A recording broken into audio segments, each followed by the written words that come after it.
नमस्ते।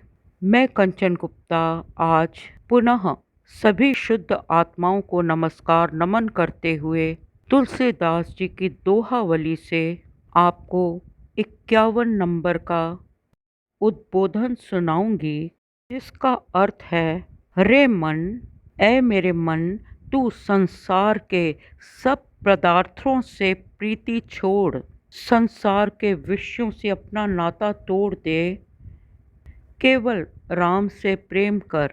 तुलसीदास जी यही सत शिक्षा देना चाहते हैं।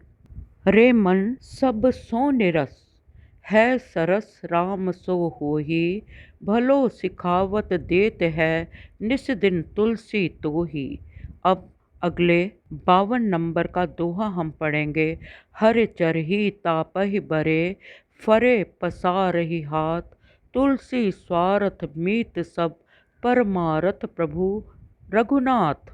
इसका अर्थ है, वृक्ष जब हरे भरे होते हैं, उन पर बसंत होती है, वो फलदायी होते हैं, पत्तों से, नवीन पत्रों से आच्छादित होते हैं, तब पशु पक्षी उन्हें चरने आते हैं, उन पे घोंसला बनाते हैं।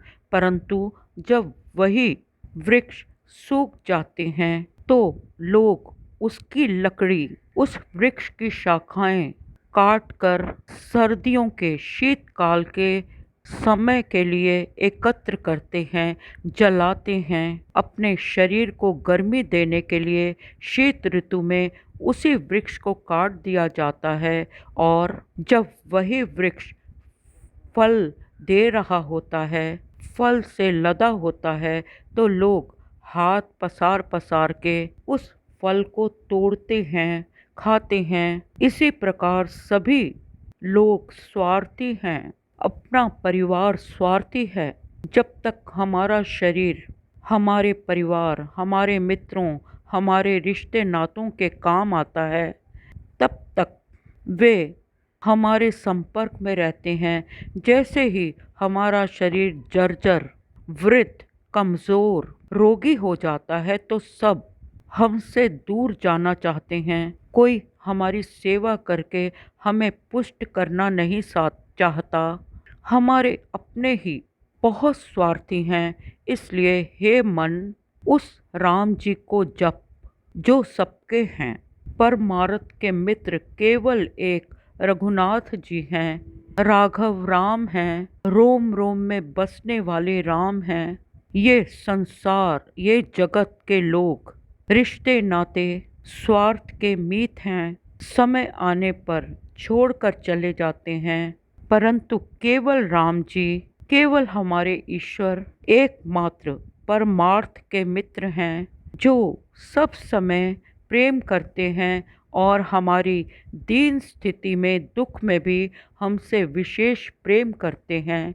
अब अगला दोहा 53 नंबर का है। वो है, स्वार्थ सीता राम सो, परमारथ सिय राम, तुलसी तेरो दूसरे, द्वार कहाँ कहु काम। इसमें कहा गया है कि श्री सीता राम जी से ही तेरे सब स्वार्थ सिद्ध होंगे। सीता राम जी ही तेरे परमार्थ हैं। हे मन, तू सीता राम जी को भज, क्योंकि केवल सीता राम ही परम ध्येय हैं, परमार्थ हैं। हे मन, सब कुछ सीता राम जी के द्वार पर प्राप्त होता है, तो किसी दूसरे द्वार जाने की क्या आवश्यकता है। अब हम 54 नंबर का दोहा पढ़ेंगे, उद्बोधन पढ़ेंगे। स्वार्थ परमारथ सकल सुलभ, एक ही ओर, द्वार दूसरे दीनता, उचित न तुलसी तोर।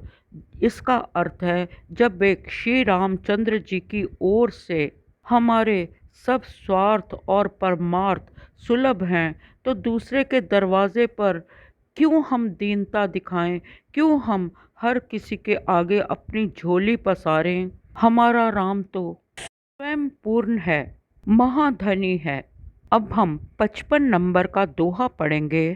तुलसी स्वार्थ राम हित, परमारथ रघुबीर, सेवक जाके लखन से, पवन पूत रणधीर।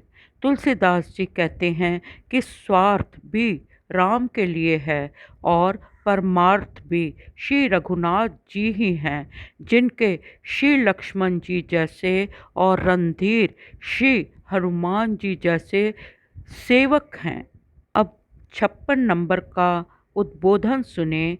ज्यों जग बैरी मीन को आप सहित बिन बारी, त्यों तुलसी रघुबीर बिन गति आपने बिचारी।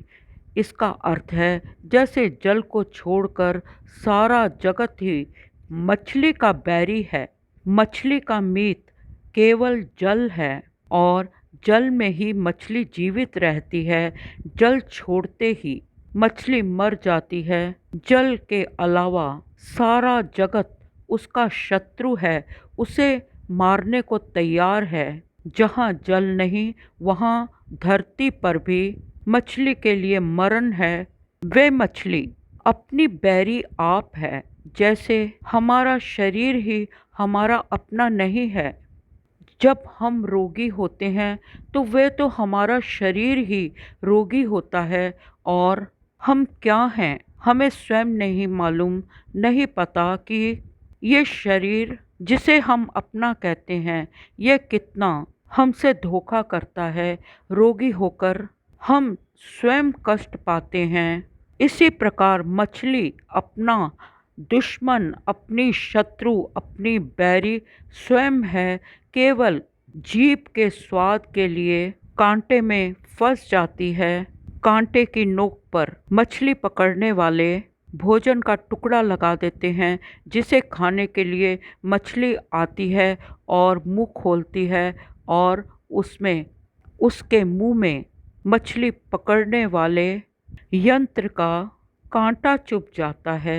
वैसे ही हे तुलसीदास, तुलसीदास जी स्वयं को संबोधित करते हुए कहते हैं कि हे तुलसीदास, हे मन, एक श्री रघुनाथ जी के बिना अपने भी यही गति है। अपना ही मन बैरी है और विषयों में फंसा देता है और आत्मा की मृत्यु हो जाती है। आशा करती हूँ कि आपको मेरी प्रतियाँ पसंद आती होंगी। इन प्रतियों को सुनने के लिए राम जी का धन्यवाद, तुलसी जी का धन्यवाद और आप सबका धन्यवाद।